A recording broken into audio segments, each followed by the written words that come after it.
El contenido del siguiente programa es responsabilidad de sus realizadores. La Pedagógica Radio presenta Toma Única. Confluencias políticas y culturales. Dirección, profesor Ricardo Ruiz. Bienvenidos.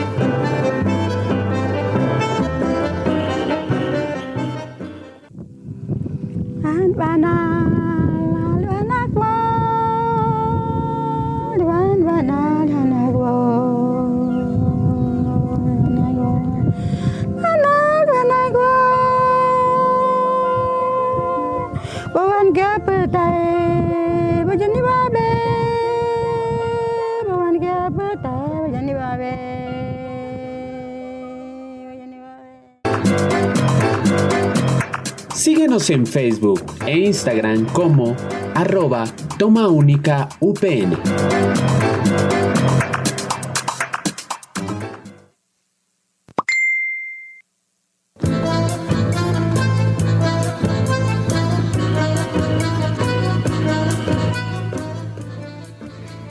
Querida audiencia de Toma Única, Confluencias Políticas y Culturales, reciban un saludo fraterno. Soy Ricardo Ruiz Angulo, director de este programa, y muy feliz de retornar aquí a la cabina de nuestra Pedagógica Radio, luego de una labor maravillosa que se hizo en la Filbo, Feria Internacional del Libro de Bogotá, en su edición 36.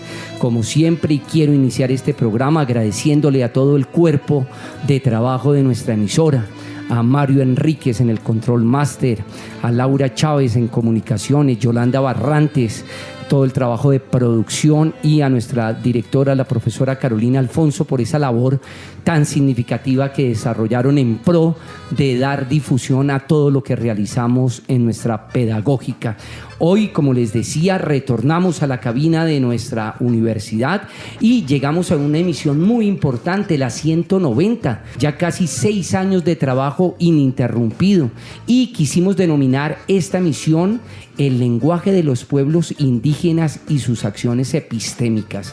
Sí, señores, hoy estaremos hablando de lo que significa el grupo de investigación Merravi, subjetividades, saberes y territorios, que ha generado interesantes escenarios de discusión que aportan a la construcción de política pública en relación con el tema de la interculturalidad y sus espacios de realización en el campo de la educación y la pedagogía, contribuyendo con el ejercicio que viene desarrollando la Universidad Pedagógica Nacional en ese sentido.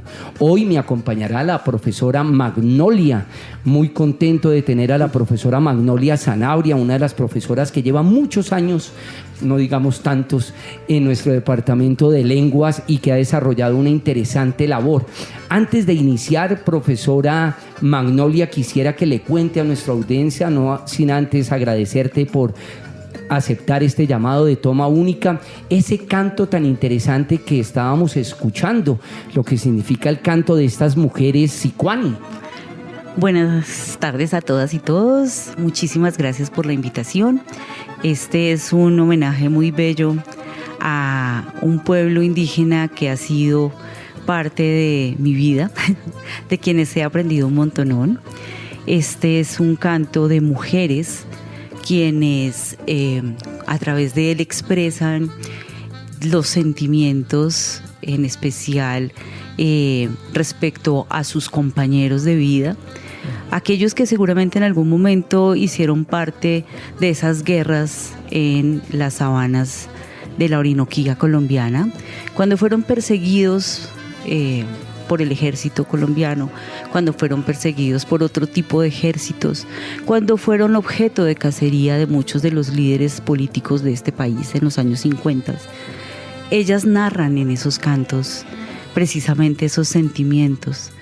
Hay un libro muy bello que se llama Entre cantos y llantos, y es precisamente ese otro homenaje que le hacen a la Baja Nácabo, este canto de estas mujeres, que no es otra cosa que esa expresión del sentimiento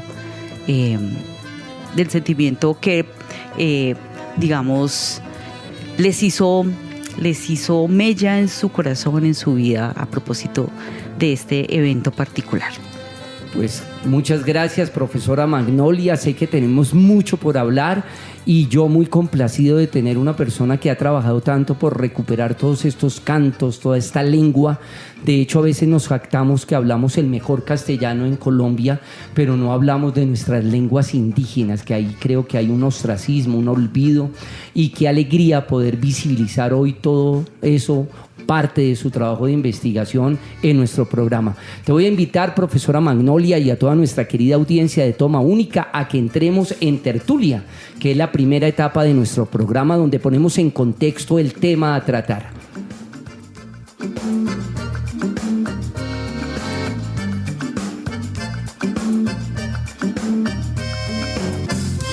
En Toma Única, tertulia.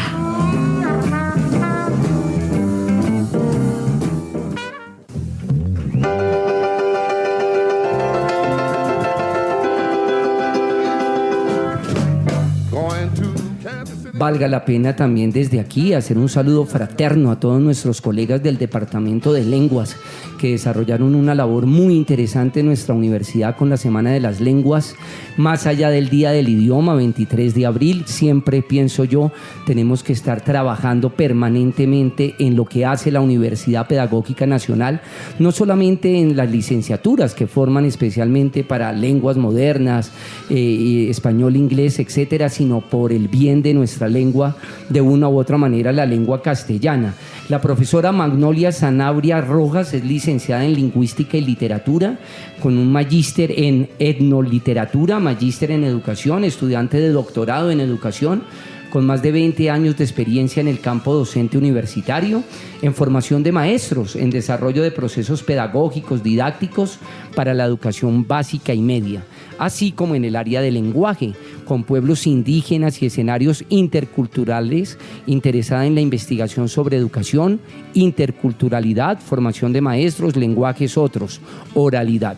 En la actualidad, desde la línea Interculturalidad, Educación Intercultural, tiene como objetivo aportar a los procesos de interculturalización de la sociedad mayoritaria a través de acciones formativas y a los pueblos étnicamente diferenciados, visibilizarlos como interlocutores y epistemes válidas.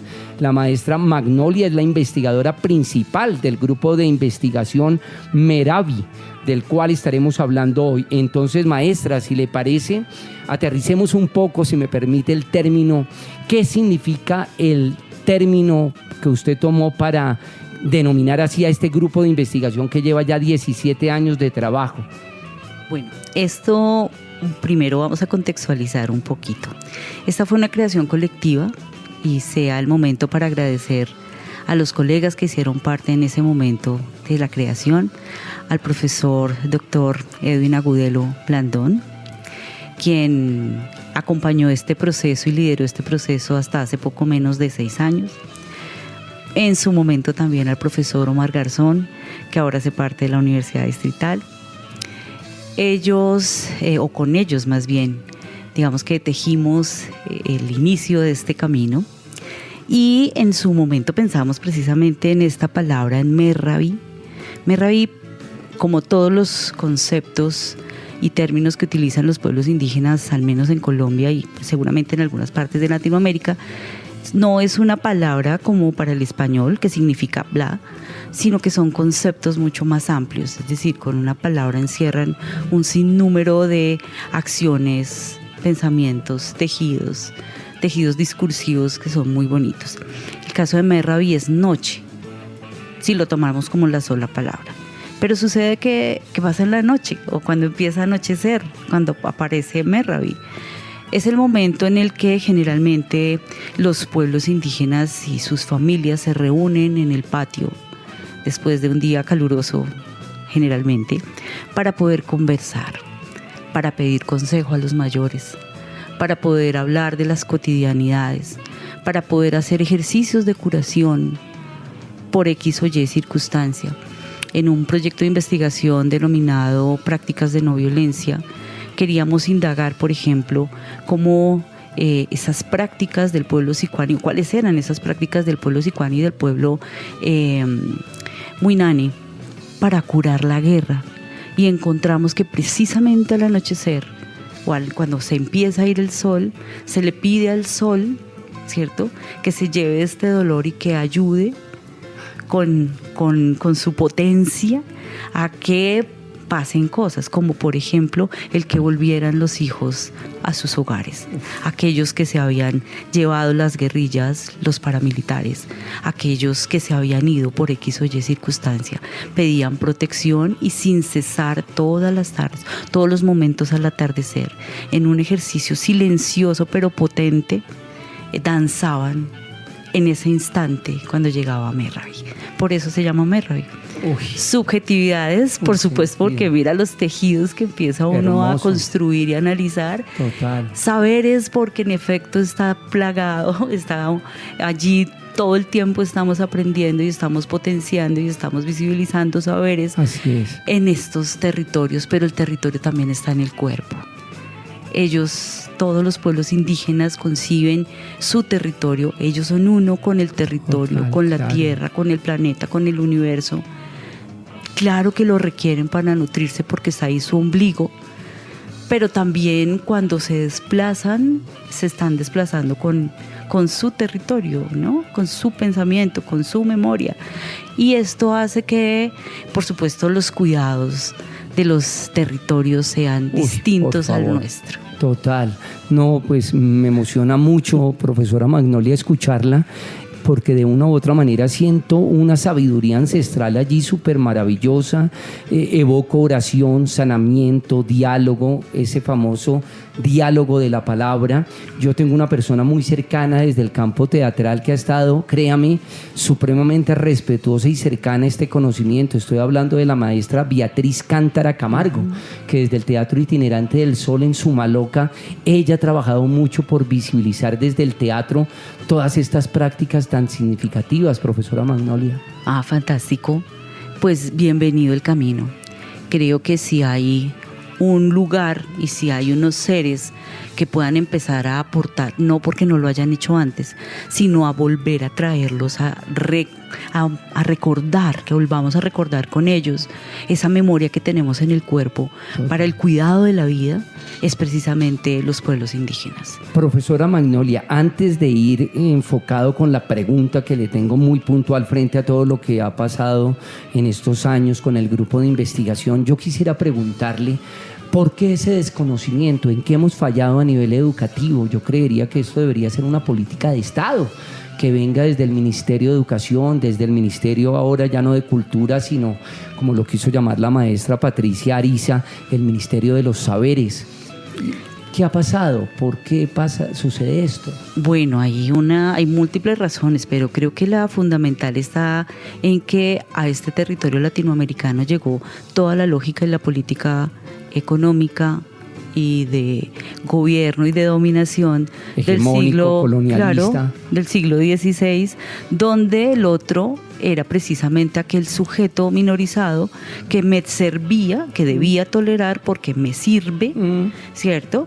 Y al que puedo expropiar de todos sus bienes tras la maravillosa imagen del progreso, ¿no? Total. Ese engaño al otro para apoderarme, insisto, de sus bienes. Y desde ahí, desde esa lógica particular que fue racista, o que es racista, que patriarcal, dominadora, violenta, es que se construye la escuela. Y la escuela es un escenario de dominación donde se replica, por supuesto, toda la lógica de la sociedad, ¿no? De la civis y de la construcción de sujeto. Luego es, digamos, lógico que la escuela replique esas prácticas y que evidentemente rechace aquellas prácticas que en su momento también fueron rechazadas, cuáles son los saberes de estas mujeres, de estos pueblos originarios que no hacían sino proteger la vida y evidentemente se convierten en los obstáculos para las industrias y para todo el desarrollo económico. Así es, así vemos. Profesora Magnolia, ¿cuáles han sido los campos de investigación donde el grupo de investigación Merrabi ha incursionado? Cuéntanos un poco, sé que es complejo, de hecho te cuento, estoy también antecedido y precedido a los grupos de investigación de nuestra maestría en estudios sociales. Han venido maestros de todas las líneas y me interesa mucho que nuestro público, en especial la audiencia de Toma Única, a la que le agradezco permanentemente su sintonía, no solamente los miércoles a las 2 de la tarde, sino en la repetición que tenemos de nuestro programa los días sábados a las 12 del mediodía, y luego con todas las descargas que realizan desde cualquier contexto o lugar en que estén. ¿Cómo han sido estos 17 años de trabajo? Bueno, hemos hecho especial énfasis en poder comprender las lógicas epistémicas de los pueblos con los que hemos trabajado, para poder precisamente identificar esos aportes que pudieran hacer a los procesos formativos de los maestros, que puedan llegar a la escuela, que puedan, antes de todo eso, sanarnos, ¿no? Que es de los aprendizajes más bellos que he tenido, yo creo. Y allí lo hemos hecho, digamos, con varios pretextos. Iniciamos con la oralidad, que no ha terminado, la oralidad o las oralidades, porque es en plural el asunto. Las oralidades nos han permitido, por ejemplo, comprender que somos pueblos en Latinoamérica prioritariamente orales, de ahí que nos cueste, por ejemplo, tanto trabajo pasar a esa otra lógica de construcción de pensamiento desde el mundo de la escritura, ¿no? Son dos escenarios distintos, son dos sistemas de significación distintos, y esto lo encontramos a través de las investigaciones iniciales que hicimos. Por otro lado, hemos querido indagar también por aquellos todos esos símbolos, le llamamos desde el mundo occidental, que están plasmados en tantos de los objetos materiales que tienen estos pueblos. Y encontramos en esta investigación, por ejemplo, que parte de la pintura facial, que parte de los adornos corporales, que parte de algunos instrumentos que utilizan, pues por supuesto son configuraciones que pertenecen a los sistemas de significación, a los sistemas de inscripción. Estos en sí mismos constituyen un sistema comunicativo independiente de la voz, pero que se apoya en ella. Y cuando estamos hablando de esos sistemas de inscripción, estamos hablando, por ejemplo, de las danzas, estamos, por ejemplo, hablando de todos esos ejercicios rituales que de manera colectiva se practican o que de manera individual y personal los practica, por ejemplo, un chamán, ¿cierto? Y que nos han permitido entonces comprender que sí hay escrituras, pero no alfabéticas. La alfabetización, de hecho, y todo el sistema alfabético que tienen muchos pueblos indígenas fue impuesto en los años 70. En los años 70 llegaron unas comisiones de lingüistas a decirles a los pueblos cómo se escribía su lengua desde los alfabetos fonéticos internacionales, o el AFE o el ARFE. Eso es una mutilación. Total.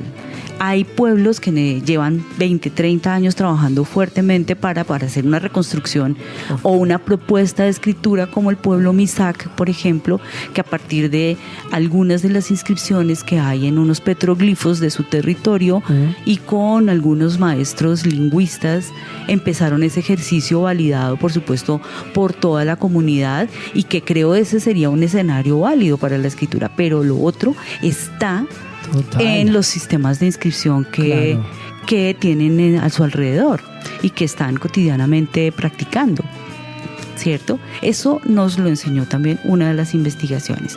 Claro. Otra cosa, por ejemplo, tomamos como pretexto el análisis de uno de los rituales para el pueblo sicuani más importantes, porque es el que ayuda a consolidar sociedad a pesar de tantas transformaciones, y que nos permitió entender que hay unas cosas que en los rituales se mantienen y otras que se transforman para hacer esa cohesión social precisamente, y tiene que ver con el rezo de pescado, que es el ritual de paso de las niñas a quienes les llega la menarquia y digamos van a la vida adulta.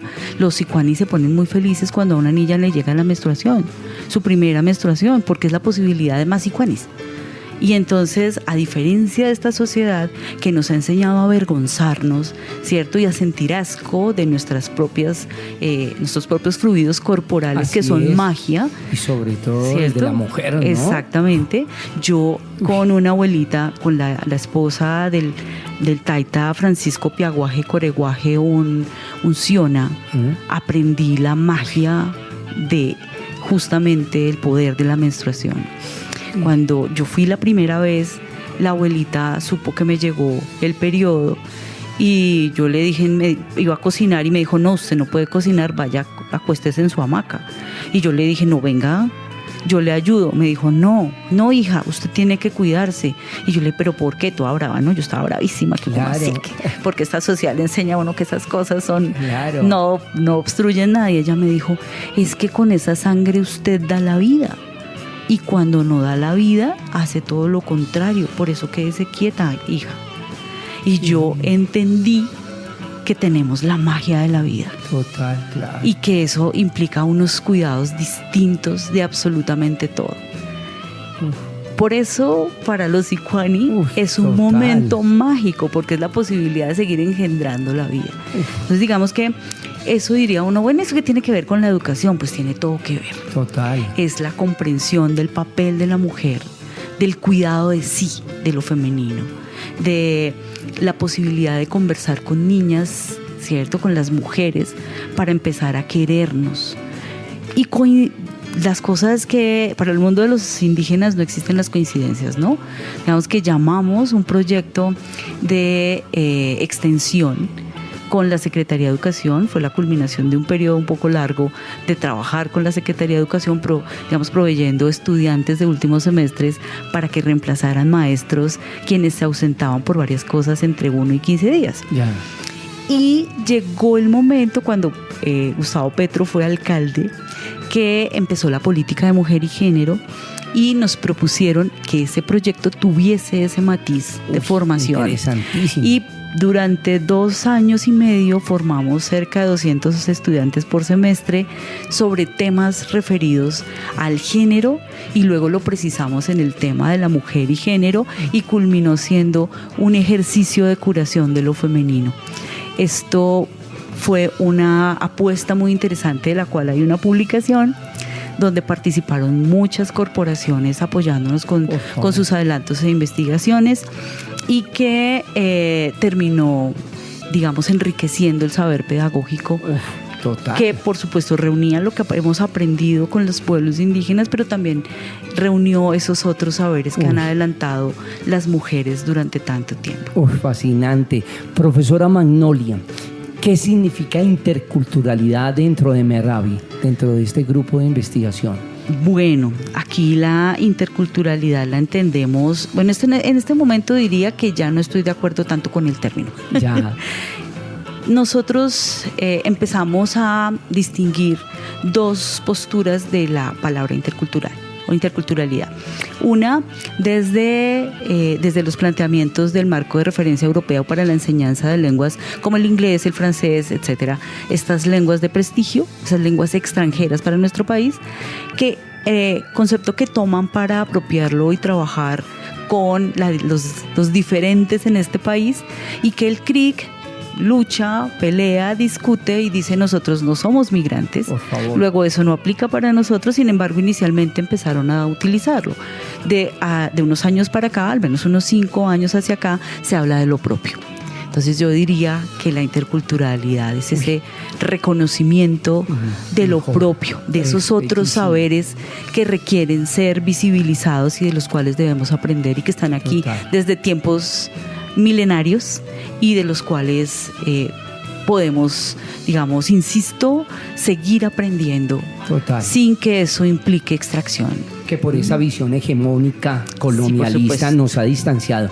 Quisiera, profesora Magnolia, además porque usted ha sido la curadora también de la parte musical, yo quiero contarte que en Toma Única el tejido musical es muy importante, porque la música teje también la palabra, el diálogo. Me enviaste un canto para ceremonias de yagé con un taita que no sé si conociste, con todas las personas que tú has podido compartir, y gracias por traer a la academia ese conocimiento tan significativo. estamos ávidos y necesitados de ese conocimiento. Yo, desde mi labor como educador en esta universidad hace 20 años, pero en 30 años de más de experiencia docente, soy un convencido de que esos conocimientos y saberes ancestrales le hacen mucho bien a la academia. Yo no entiendo por qué siempre ha existido esa tensión, esa resistencia de lo académico a este conocimiento aborigen, ancestral, puro, desde la tierra, desde la Pachamama. Entonces, cuéntanos de ese canto que vamos a escuchar. Es un ícaro. Los ícaros son cantos que, practican los chamanes o los taitas que curan a través del yagé. Estos cantos generalmente no son públicos, son sagradísimos, pero hay algunos, por eso lo tomamos de internet, que son los que tienen el permiso. El trabajo desde el ministerio. Son los que tienen el permiso y están hechos precisamente para ser divulgados, para que la gente conozca y que nosotros, no podemos hacer uso de ellos de manera pública si el taita no nos lo permite. Por eso acudí a ellos. Muy bien. Estos cantos suelen armonizar, suelen ayudar a la toma, a la curación cuando tú estás siendo partícipe de una ceremonia de curación de yagé.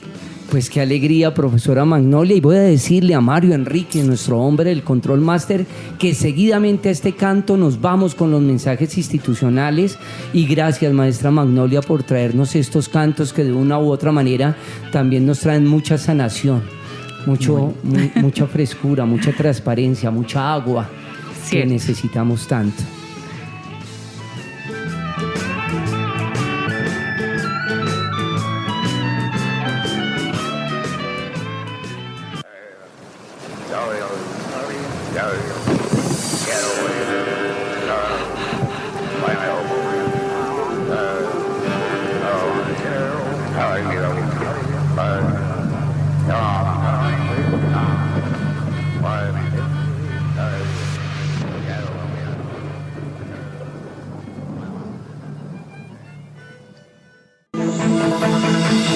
Escuchas La Pedagógica Radio, transmitiendo desde Bogotá, emisora virtual de carácter educativo y cultural de la Universidad Pedagógica Nacional, educadora de educadores. Pedagógica Radio, voces y sonidos que enseñan. Red de Radio Universitaria de Colombia. Red de Radio Universitaria de Colombia. Más de 20 años de buenas voluntades integrando la radio universitaria. Hola a todos, mi nombre es Javier Rivero, soy docente de la Universidad Pedagógica del programa de música del departamento y de la Facultad de Bellas Artes. Dirijo el programa Sabor Caribe. Para nosotros, la enseñanza y la formación de la música y como herramienta, la emisora es importante porque hemos alimentado procesos no solamente formativos, sino investigativos, donde damos todo un concepto a lo que es la música del Caribe como esencia de trabajo. Es así que la emisora es importante alimentando todos estos procesos formativos, por eso unas felicitaciones en este 70º aniversario.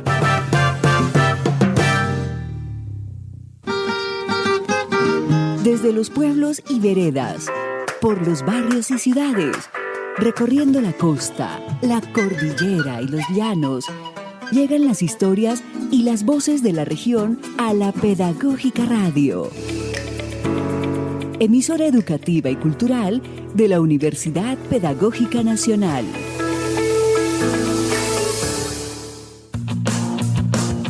Si tienes interés en la educación y la pedagogía, inscríbete sin ningún costo a uno de los pregrados que ofrece la Universidad Pedagógica Nacional a partir del 1 de abril y hasta el 17 de mayo de 2024.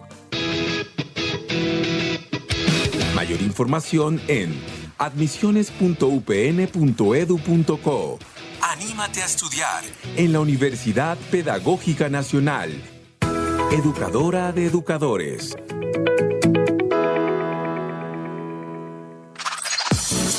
Síguenos en nuestras redes sociales, Facebook, X e Instagram como @Pedagógica Radio. Y permanece conectado con toda nuestra programación. Pedagógica Radio, voces y sonidos que enseñan. Estás escuchando Toma Única, confluencias políticas y culturales.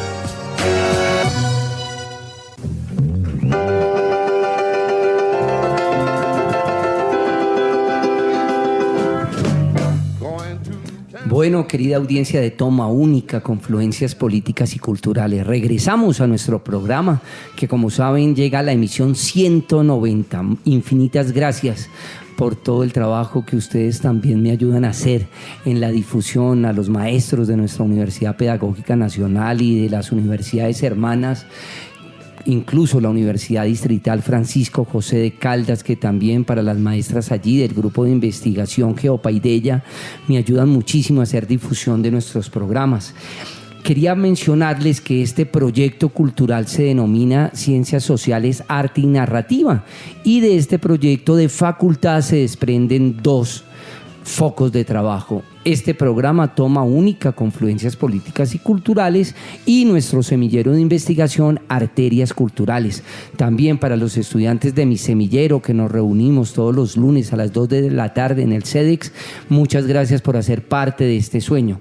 Quiero enviar un saludo fraterno a nuestro decano de la Facultad de Humanidades, al profesor Alexander Celis Rodríguez, al profesor Wilson Acosta, colega, amigo, director del Departamento de Ciencias Sociales, y a la profesora Marisol Ávila, coordinadora en la actualidad de nuestra licenciatura en Ciencias Sociales.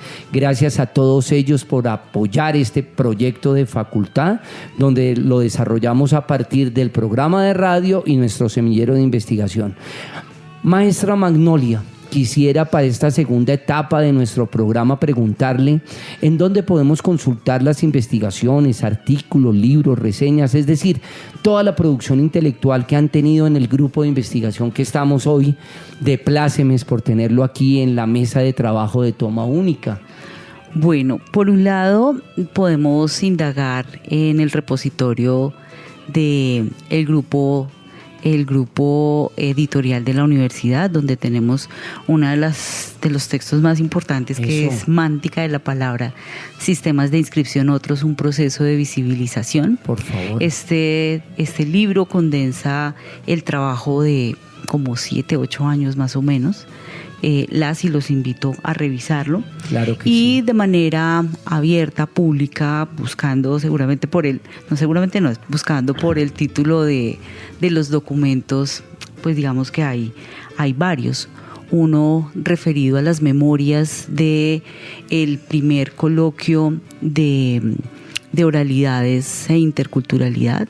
Uh-huh. Este fue un coloquio internacional, de los cuales tenemos en digital la participación de varios lingüistas que trabajaron el asunto de la oralidad. Uh-huh. Por ejemplo, tenemos la participación de uno de los maestros del departamento que ya se jubiló, como el profesor Luis Alfonso Ramírez. Uh-huh. Tenemos uno de los documentos bellísimos a propósito de la reflexión sobre la oralidad del profesor Edwin Agudelo. Uh-huh. Tenemos, en ese momento eran monitores nuestros, las reflexiones y las síntesis de las mesas de trabajo elaboradas por quienes en ese momento eran nuestros estudiantes.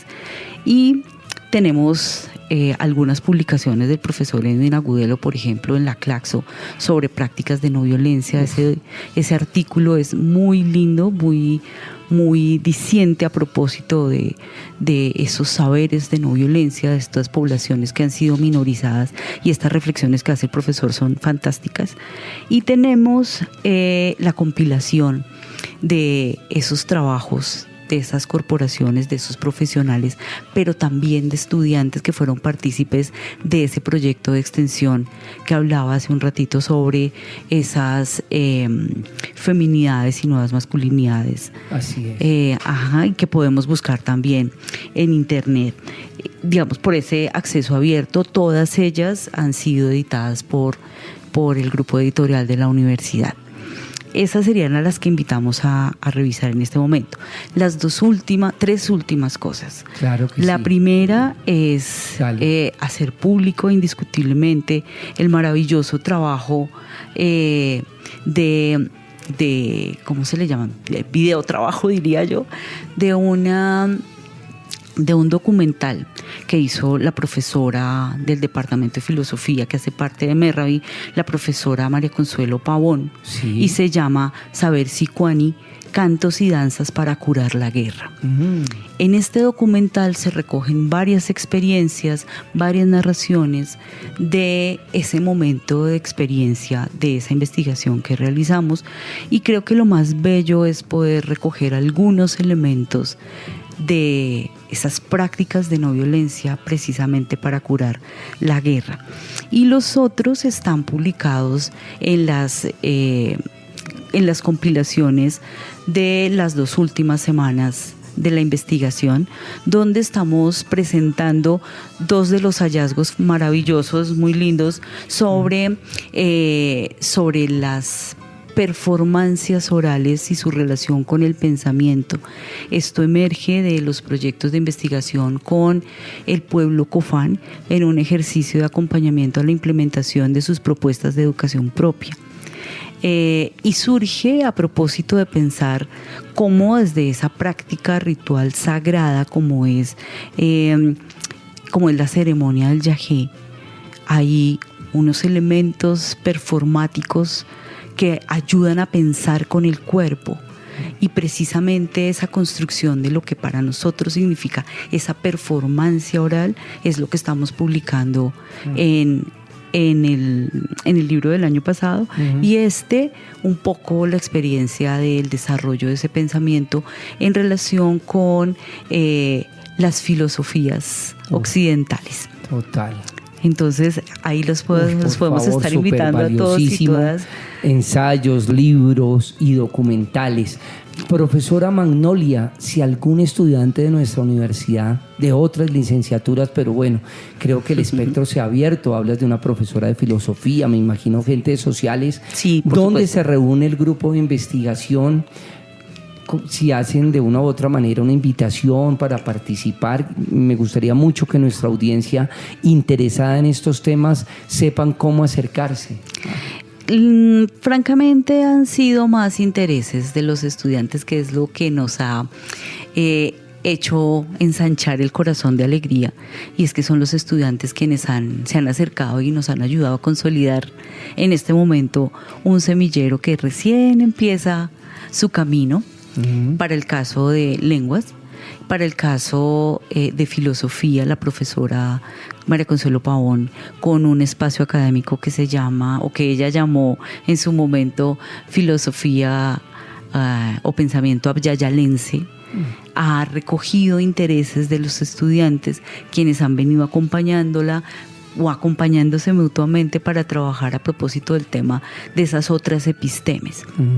Entonces yo los invitaría y las invitaría a que nos escriban.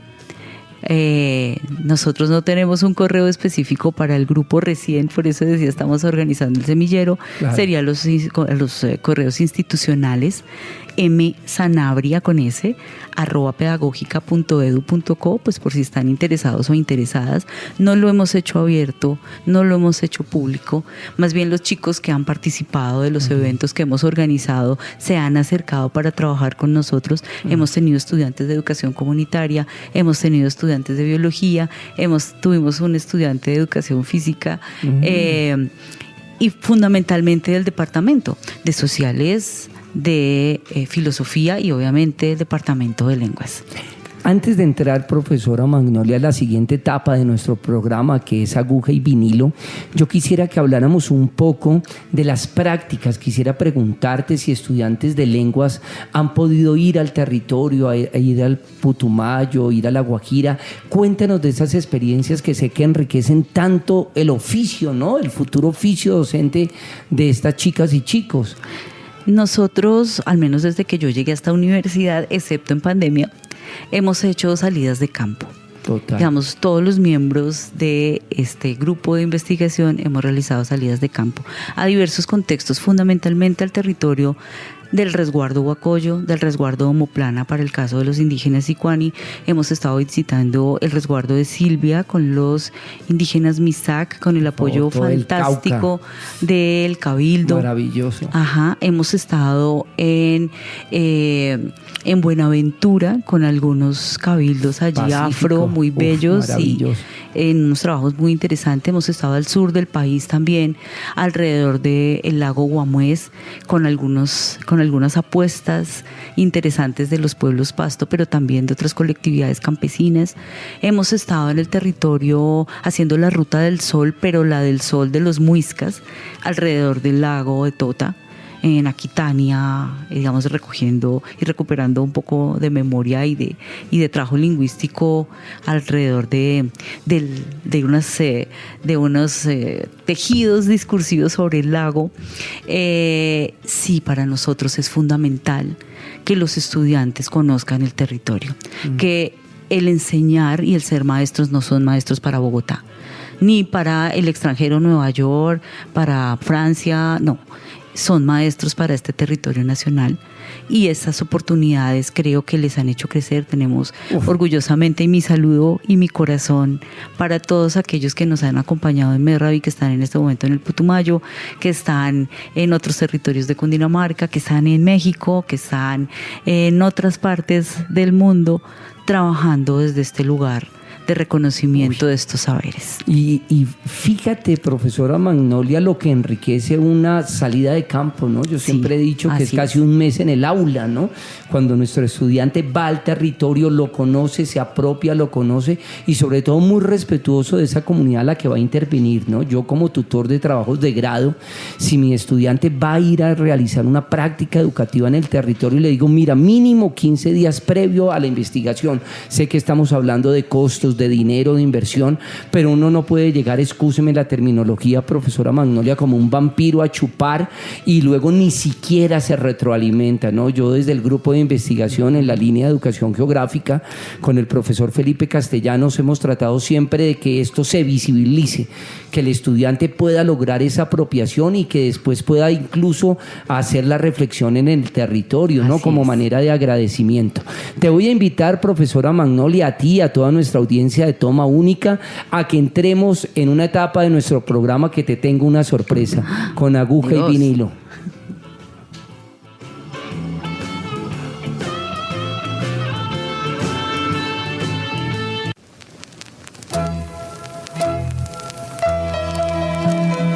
En Toma Única, aguja y vinilo. Este ritmo que tú oyes es para que baile Elisa.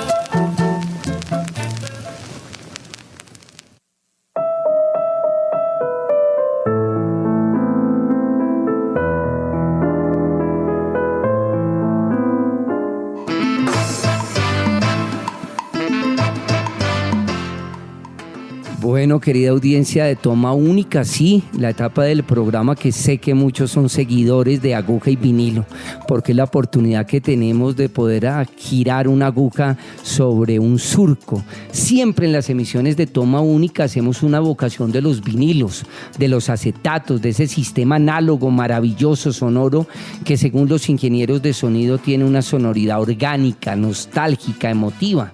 Ponemos la aguja sobre el vinilo y vamos a recorrer el surco de este vinilo tan especial que seleccionamos para esta emisión. La denominamos, ojo, el tema que vamos a escuchar hace parte del maestro Gustavo Rengifo, La Cholita, y fue en el 15º Festival Nacional del Mono Núñez. Es una grabación en vivo producida nada menos por Smurf de Colombia. Recoge las mejores intervenciones de duetos y conjuntos musicales de uno de los festivales más importantes de nuestra música popular, Ginebra Valle, desde luego. Escucharemos este tema en el grupo Bandola de Sevilla, del Valle del Cauca, un hermoso bambuco en homenaje a nuestras cholitas, las de toda Latinoamérica, esas mujeres de origen humilde, llenas de dignidad, también símbolos de resiliencia, fuerza y de inmensa conexión con el espíritu indígena que estamos trabajando en esta emisión. Fantástico.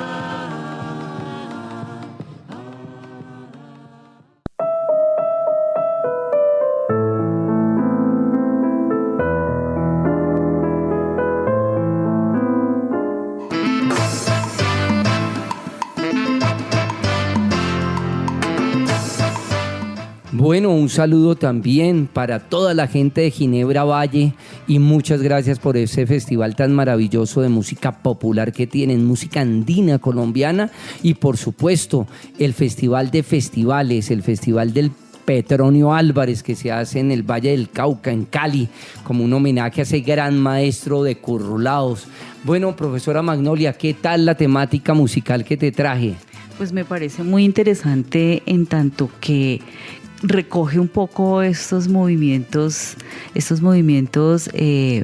lúdicos, ¿cierto? Estos movimientos que tienen que ver como con la corporalidad, que evidentemente se nota en ellos, por ejemplo, algunos de esos sonidos ancestrales como el de la percusión. Lo percutivo. Claro, pero el mismo concepto de cholita, aunque es un poco andino y del sur del continente, me parece que es interesante traerlo a propósito de lo popular y a propósito de esas músicas y de esas posibilidades comunicativas tan bonitas que se traen desde los pueblos étnicamente diferenciados. Claro, que de hecho, y desde esas minorías, ¿no? Minorizados, de esos pueblos minorizados, más bien. Que me imagino hacen parte también objeto de estudio de los grupos de investigación, ¿no? Esas tensiones que se crean ahí, esas resistencias. Así es. Creo que en efecto la música, estas formas comunicativas son un escenario de indagación que creo que si bien se ha adelantado, si bien han hecho unos trabajos los colegas, también es un escenario poco visibilizado. Sí, ¿no? Y creo que sería muy chévere volcar la mirada interdisciplinar a ese escenario. Investigar, como diría nuestro querido amigo, me imagino que la profesora Magnolia lo conoció, que también decidió apartarse, retirarse, irse a descansar, entre comillas, el profe Alfonso Torres Carrillo, nuestro querido profe Alfonso, cuando nos decía investigar al margen de las ciencias sociales.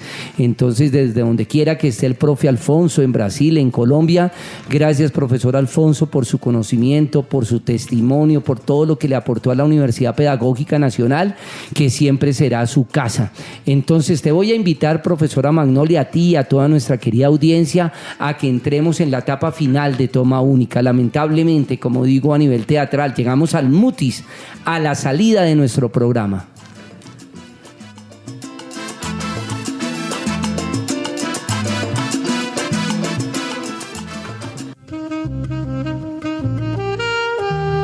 En Toma Única, el escape.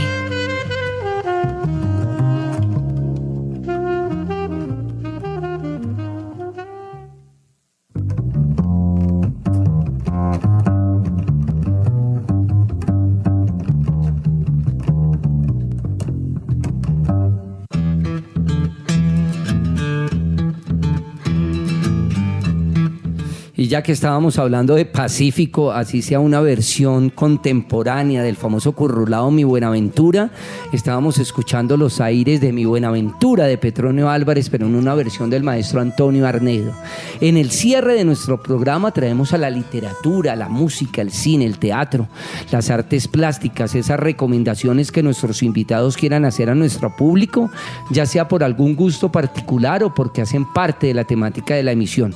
Maestra Magnolia Sanabria, gracias por su voz, por su trabajo en el Departamento de Lenguas y sobre todo por coordinar este excelente grupo de investigación de nuestra Facultad de Humanidades y específicamente en el Departamento de Lenguas.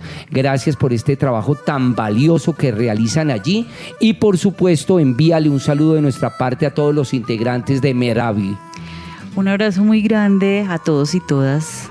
Un agradecimiento, por supuesto, a los colegas del departamento, pero mi abrazo gigante y mi corazón para todos aquellos quienes han hecho parte de Meravi, a mis estudiantes.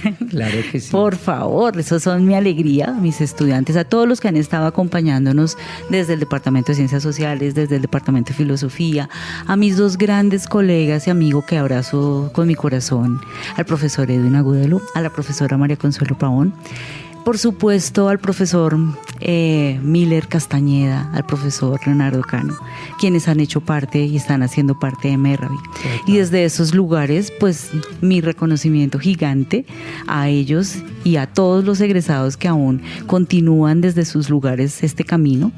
Invitarlas e invitarlos, por supuesto, a que revisen este fantástico trabajo de la profesora María Consuelo Pavón, el de Saberes Sicuani, Cantos y Danzas para Curar la Guerra. Está en YouTube, allí lo pueden encontrar.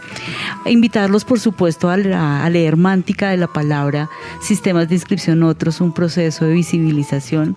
Invitarlas e invitarlos a que revisen un libro que se llama Voces y Saberes de los Pueblos Indígenas, donde tenemos un capítulo sobre reflexiones desde la interculturalidad llamado Estado de la Cuestión, un análisis de los saberes indígenas, la interculturalidad y la formación de los maestros indígenas latinoamericanos. Este fue en coordinación con la Universidad Arturo Prat de Chile. Y tenemos otro documento también de publicación internacional que se refiere a toda la experiencia de trabajo sobre el concepto de educación que tienen algunos maestros indígenas. Bueno, muchísimas gracias, profesora Magnolia. Yo también me estaba acordando con toda esta emisión tan interesante de mi querida amiga Carmiña Martínez. Le enviamos un saludo fraterno. Carmiña ya decidió no seguir en el Teatro La Candelaria, donde quiera que estés. Un abrazo. Y me acordé de mi querida amiga porque ella protagonizó una película que viene muy bien a la temática de este programa, Pájaros de Verano, de Cristina Gallego y Ciro Guerra. Una película del 2018 que creo viene muy bien.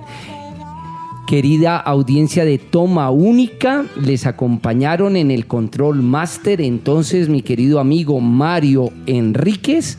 En la producción general estuvieron Yolanda Barrantes y Diana Torres. Y un saludo fraterno a nuestra directora, la profesora Carolina Alfonso. Les acompañaron todo este grupo de trabajo de la Pedagógica Radio, y en especial quiero enviarle también un saludo a mis estudiantes del Semillero de Investigación Arterias Culturales, a la profesora Alejandra Jaramillo y Lorenzo Contreras por toda la difusión de nuestros programas en nuestras redes de Instagram, de Facebook, y a Marta Rodríguez, que también, al igual que Laura Chávez, nos acompañan siempre en la creación de las piezas publicitarias. Yo soy Ricardo Ruiz Angulo y les digo hasta la próxima Toma Única.